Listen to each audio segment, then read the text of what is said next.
Olá pessoal, seja bem-vindo ao canal Direito Favorável. Aqui é o professor Marcelo Muniz. Estou aqui para bater um papo com vocês em relação à portaria do Ministério do Trabalho, número 349, de 23 de maio de 2018.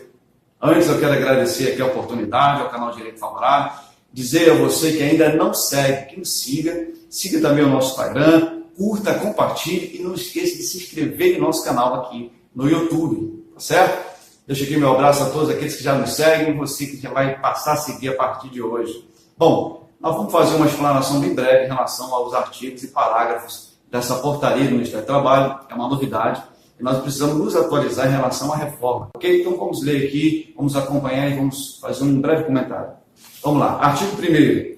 A contratação do autônomo, cumpridas todas essas formalidades legais, com ou sem exclusividade, de forma contínua ou não, afasta a qualidade de empregado prevista no artigo 3º do Decreto-Lei 5.452, de 1943, que aprova a consolidação das leis do trabalho.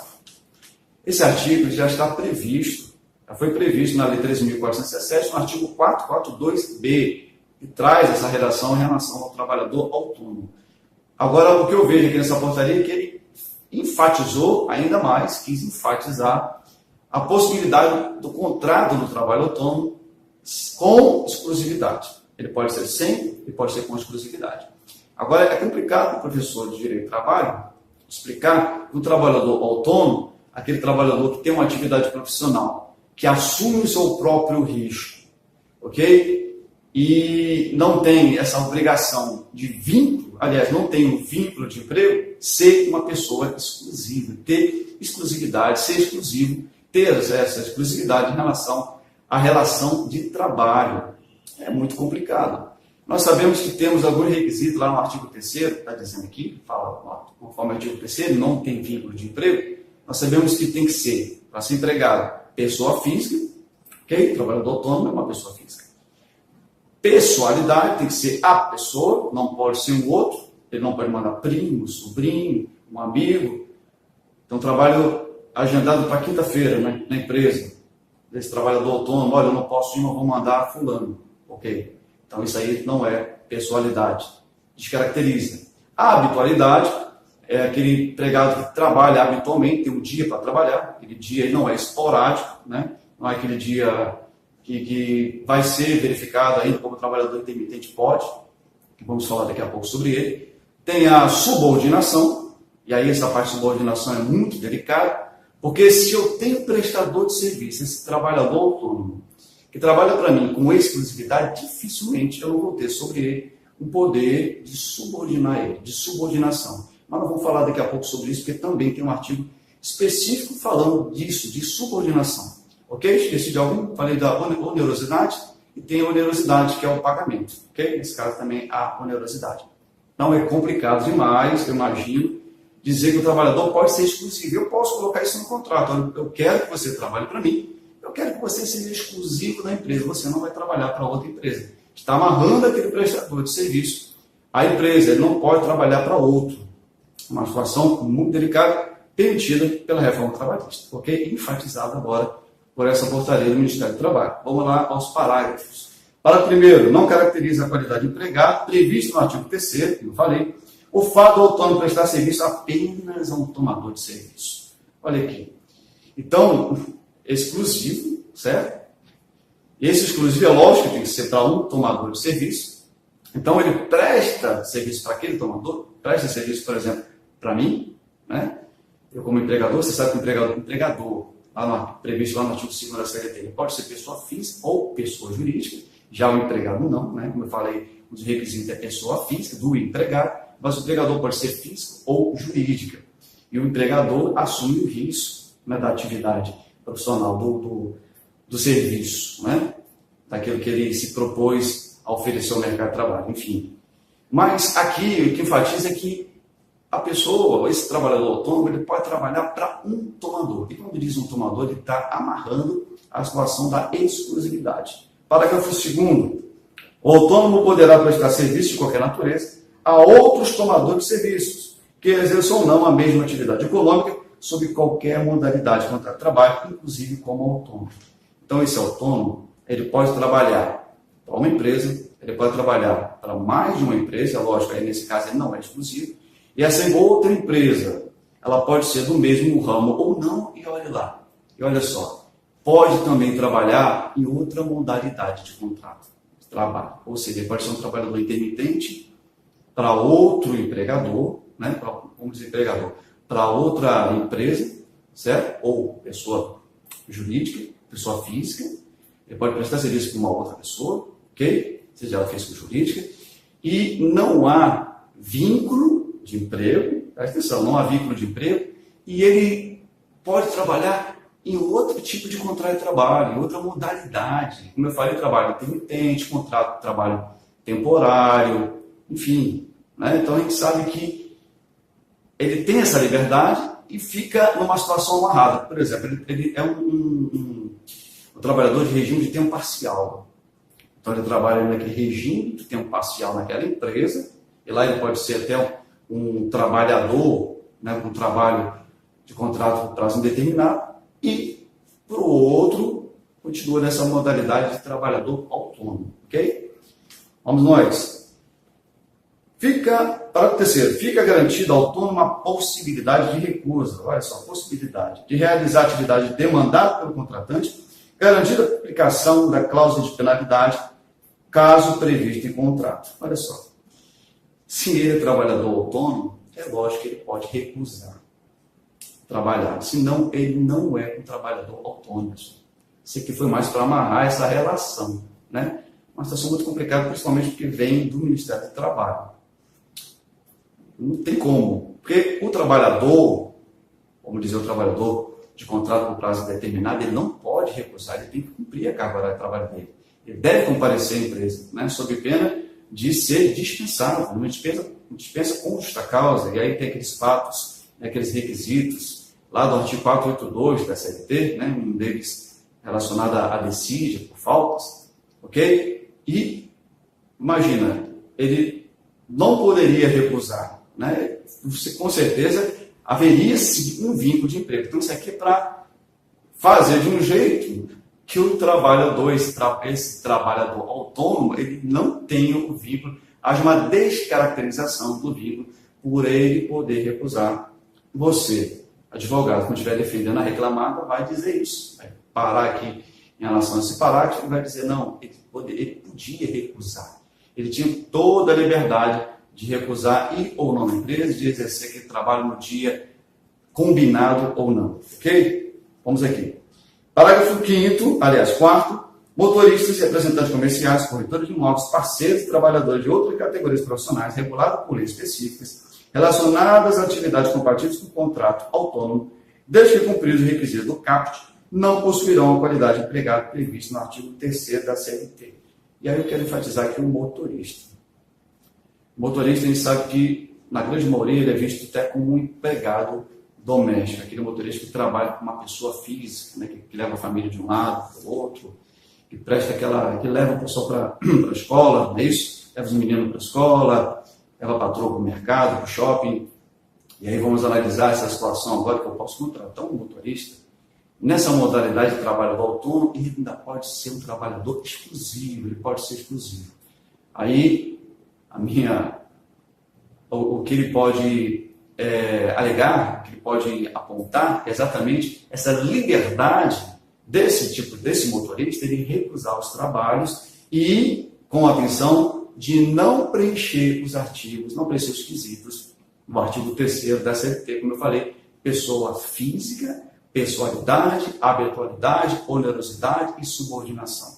Não abrangendo esses 5 quesitos, ele está fora, ele não é empregado. Agora vai ser, na prática, muito complicado, porque o que vai acontecer, creio eu, isso aqui é a minha opinião, que as pessoas vão contratar um motorista, vão fazer um contrato como trabalhador autônomo, vai ter a exclusividade e não será empregado, não terá direito ao recolhimento de FGTS, INSS, enfim. Ok? Então, um ponto também muito importante para nós começarmos a pensar. Artigo 2º, aliás, 5º, parágrafo 5º, para concluir aqui o artigo 1º.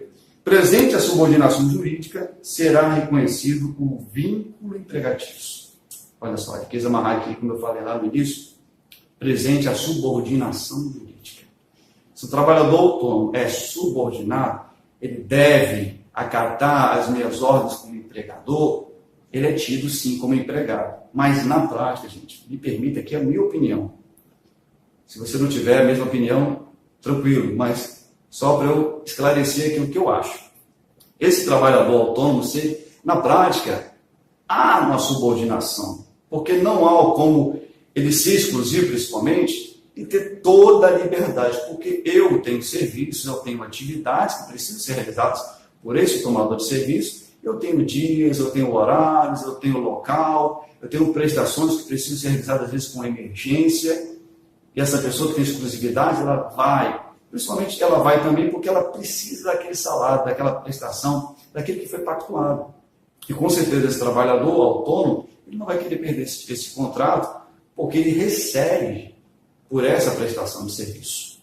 Então, dificilmente, na prática, não haverá subordinação jurídica. Só que aqui diz que se houver, aí você, na hora de defender o trabalhador autônomo, o advogado, vai dizer que, na verdade, havia sim uma subordinação jurídica e vai pedir o reconhecimento do vínculo de emprego e aquelas verbas trabalhistas todinhas que ele tinha, férias, 13º, recolhimento em INSS, FGTS, enfim, se for o caso, multa do 477, e vai para frente, tá certo? Vamos agora aqui no artigo 2º.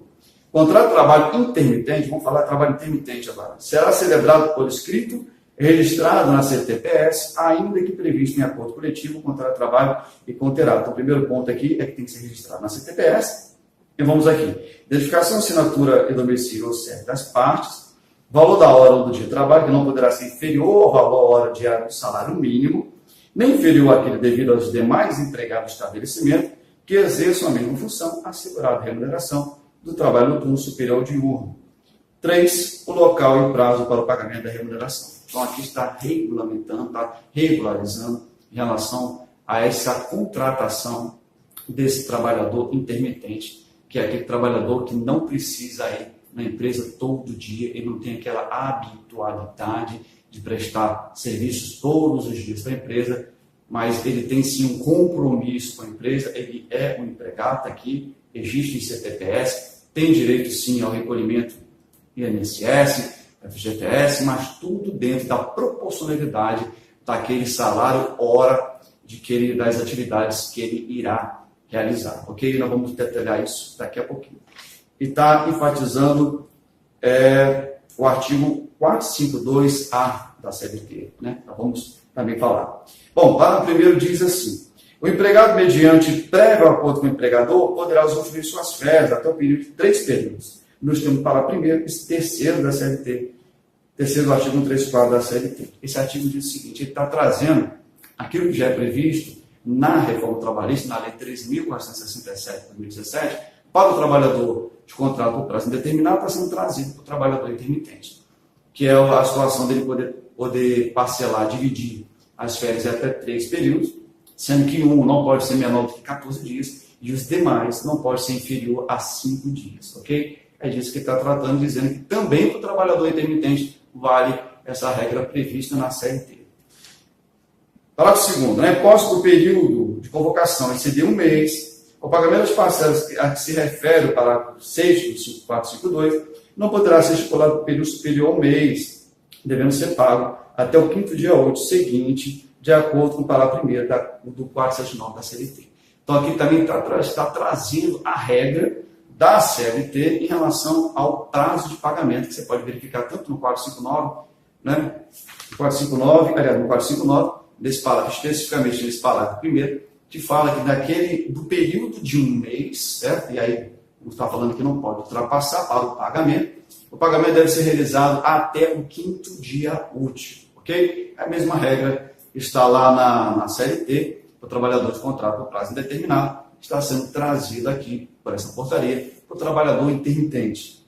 Parágrafo 3º, dadas as características especiais do contrato de trabalho, não constitui descumprimento, inciso 2 do caput, ou discriminação salarial, pagar ao trabalhador intermitente remuneração horária ou diária superior à paga aos demais trabalhadores das empresas contratados a prazo determinado. Então, aqui está dizendo o seguinte: eu tenho um trabalhador na empresa que exerce uma atividade X, ele recebe R$1.000 mensais. Eu tenho um trabalhador de contrato de trabalho intermitente e eu quero dar valor da hora ou o valor da diária dele maior do que esse trabalhador que ganha R$1.000. Você pega R$1.000, divide por 30, vai dar ali o dia dele, né? E vamos dizer que esse dia dá um valor X, e para esse trabalhador intermitente vai ser X mais 1, X mais 2, enfim. Então é possível sim, nesse tipo de contrato, eu pagar um valor da diária ou da hora maior para o trabalhador intermitente do que o trabalhador que já está na empresa e tem um contrato por prazo determinado, ok? Beleza, isso aí é bom. Parágrafo 3º, aliás, 4º, constatada a prestação de serviço pelo empregado, estarão satisfeitos os prazos previstos no artigo 1º e 2º da CLT, do 452A da CLT. Ok, e agora eu vou falar desses pontos, se você não viu ainda, nós vamos mostrar para vocês aí esse 452A. Vamos lá. 452A. O contrato de trabalho intermitente deverá ser celebrado por escrito e deve conter especificamente o valor da hora de trabalho, que não poderá ser inferior ao valor horário do salário mínimo ou aquele devido aos demais empregados do estabelecimento que exerça a mesma função em contrato intermitente ou não. Primeiro, o empregador convocará por qualquer meio de comunicação para a prestação de serviço, informando qual será a jornada com pelo menos 3 dias corridos de antecedência. Estou voltando aqui para mim. O empregador ele tem que informar com 3 dias de antecedência o dia da prestação de serviço desse trabalhador intermitente. Ele pode recusar? Sim. Ele recusando, ele não perde esse vínculo empregatício. Interessante, né? Lá o trabalhador autônomo, ele pode recusar, e ele é o trabalhador autônomo. Aqui o trabalhador intermitente, ele pode recusar, mas permanece na condição de trabalhador intermitente. Parágrafo 2º. Recebida a convocação, o empregado terá um prazo de um dia útil para responder o chamado, presumindo-se no silêncio a recusa. Então, está vendo aqui, ele pode recusar, ele tem um prazo, então, de um dia, você pode mandar SMS, WhatsApp, e-mail. Agora é bom que isso esteja previsto lá no teu contrato, trabalhador intermitente. Trabalho intermitente, eu indico você como advogado, assessor jurídico, que faça sim um contrato para esse tipo de modalidade, trabalhador intermitente, para que lá seja prevista a comunicação por SMS, por WhatsApp, por e-mail, enfim, que ele precisa olhar esse meio de comunicação, principalmente celular, né? O WhatsApp hoje é muito utilizado para que ele responda e ensine a responder, né? Estará nessa condição desse parágrafo 2º, ok? Presumindo silêncio a recusa. Maravilha. Vamos dar continuidade aqui, falando agora do artigo 3º dessa portaria. É facultado às partes convencionar por meio de contrato de trabalho intermitente, local de prestação de serviço, ou seja, não está amarrado num determinado local, turnos para os quais o empregado será convocado para prestar serviço, então pode ser turno noturno, diurno, formas e instrumentos de convocação e de resposta para a prestação de serviço, como eu acabei de falar para vocês. Artigo 4º, para fins disposto no parágrafo 3º do 443 da CLT, considera-se período de inatividade, o intervalo temporal, distinto daquele para o qual o empregado intermitente haja sido convocado e tenha prestado serviços nos termos do parágrafo 1º do artigo 452A da referida lei. Então, esse prazo, esse período que esse trabalhador não realiza atividades é tido como período de inatividade. Parágrafo 1º. Durante o período de inatividade, o empregado poderá prestar serviço de qualquer natureza, a outros tomadores de serviço, que exerçam ou não a mesma atividade econômica, utilizando contrato de trabalho intermitente ou outra modalidade de contrato de trabalho. E aí, gente, parece muito aqui em relação ao que nós falamos do trabalhador autônomo, principalmente exclusivo, né? O trabalhador intermitente, naquele período de inatividade, período que ele não está sendo convocado, ele pode exercer atividades, seja a mesma atividade ou outra, para outro empregador. Olha aí, ele tem essa liberdade. Eu tenho um contrato de trabalho, vou receber proporcional aos dias trabalhados, ok? E no momento que eu não estou sendo chamado, nesse período que eu não estou sendo chamado, e aí é bom você, que será um trabalhador intermitente, você que é advogado para empregado, que vai verificar esse tipo de contrato de trabalho intermitente, que realmente haja previsão desses quesitos, né, dessa prestação, como eu falei, relacionado ao contrato de trabalho, de local de trabalho, de prestação, de horários, de períodos. Isso é importante. Para quê? Para que essa pessoa também tenha a liberdade de exercer atividade para outra pessoa, para ela não perder, porque o que ela vai ganhar é proporcional. Ela vai ganhar um salário X todo mês. Ela vai ganhar um valor proporcional aos dias trabalhados, ok? Então, esse é um ponto muito importante. Parágrafo 2º, no contrato de trabalho intermitente, o período de inatividade não será considerado tempo à disposição do empregador. Olha só, gente. E não será remunerado, hipótese que será hipótese em que restará descaracterizado o contrato de trabalho intermitente, caso haja remuneração por tempo de disposição no período de inatividade. Ou seja, se naquele período de inatividade, que a pessoa está esperando ser convocada, receber pagamento, não é mais um trabalho intermitente, passa a ser um contrato por prazo indeterminado, certo? Já que ela recebe. O que a gente chama também desse de estar aguardando, aquele sobreaviso, né? Fique de sobreaviso, não trabalhe para ninguém e eu vou te pagar. Então isso aí já não é mais um trabalho intermitente, ok? Vamos nós.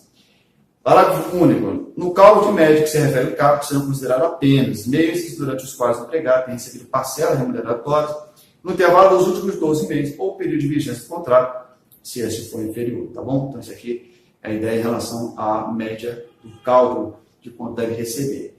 Artigo 6º.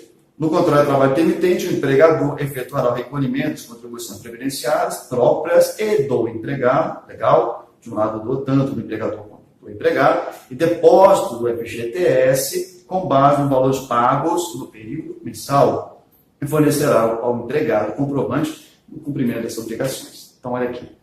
Então, terá direito o trabalhador intermitente, bem diferente lá do trabalhador autônomo que não tem vínculo, certo? De ter, sim, o INSS, ter recolhido, o FGTS, dentro, como eu falei, da proporcionalidade daquele valor mensal, e o empregador deve apresentar para ele a comprovação de que está fazendo esse recolhimento mensalmente. Então, você que trabalha nessa modalidade, certo? E você que for defender o empregado também, verificar se ele recebia essa comprovação mensal do recolhimento de FGTS e INSS. Beleza? Encerrando aqui, vamos falar aqui do 7º e 8º. Artigo 7º. As empresas anotarão na carteira de trabalho e previdência social de seus empregados o salário fixo e a média das gorjetas referente aos últimos 12 meses. Olha que o pessoal na área de garçom, restaurantes, bares, gorjetas, deve registrar o salário e as gorjetas desse pessoal aí que recebe na categoria, né? Então, o pessoal trabalha com muita atenção em relação a isso, ok? Deve ser sim verificado se você está recebendo em relação ao teu salário mensal mais as gorjetas. Se não há um sistema, se não há uma regularização na empresa em relação a gorjetas, peça ao teu empregador, assim que sair o pedido, eu vou lá, já preencho ali no computador, já coloco ali no percentual, já bate ali com o cupom fiscal e tal, já fica já lançado, registrado o valor da gorjeta para que entre na remuneração e para que receba no final em relação a todas as verbas que tem direito, principalmente recolhimento de INSS, FGTS, enfim. Beleza? Encerrando, artigo 8º, a comissão de representantes dos empregados, a que se refere ao título 4A, está lá no artigo 15, 10A da CLT, não substituirá a função do sindicato de defender os direitos e os interesses coletivos ou individuais de categoria, inclusive questões judiciais e administrativas, hipótese que será obrigatória a participação dos sindicatos em negociações coletivas de trabalho, nos termos dos incisos 3 e 6 do caput do artigo 8º da Constituição Federal. Bom, isso aí estava na medida provisória, que não existe mais, certo? E aí tiveram cuidado no Ministério do Trabalho de enfatizar a importância dos sindicatos, que nós sabemos agora que não tem a obrigatoriedade de recolhimento daquela taxa sindical, né, do pagamento da contribuição sindical. Então, aqui enfatiza a importância, porque, no meu ver, no meu entendimento, essa comissão de representantes empregados, ela veio para descartar completamente a função do sindicato, porque se você for olhar todo o artigo que fala, né, com a reforma em relação a essa comissão, ela enfatiza a importância dessa comissão relacionada aos empregados, dessas empresas que têm mais de 200 empregados. E se tem toda uma representatividade de resolver problemas administrativos ou não, de representar interesses dos empregados, eu não preciso, na verdade, de um sindicato de categoria. Então, essa é a minha sincera opinião, tá certo? Pessoal, quero agradecer a vocês aqui que ficaram comigo até agora. Forte abraço a todos que nos acompanham. Mais uma vez, convidar você para curtir, para seguir o nosso canal e se inscrever. Não se esqueça e até a próxima. Forte abraço a todos.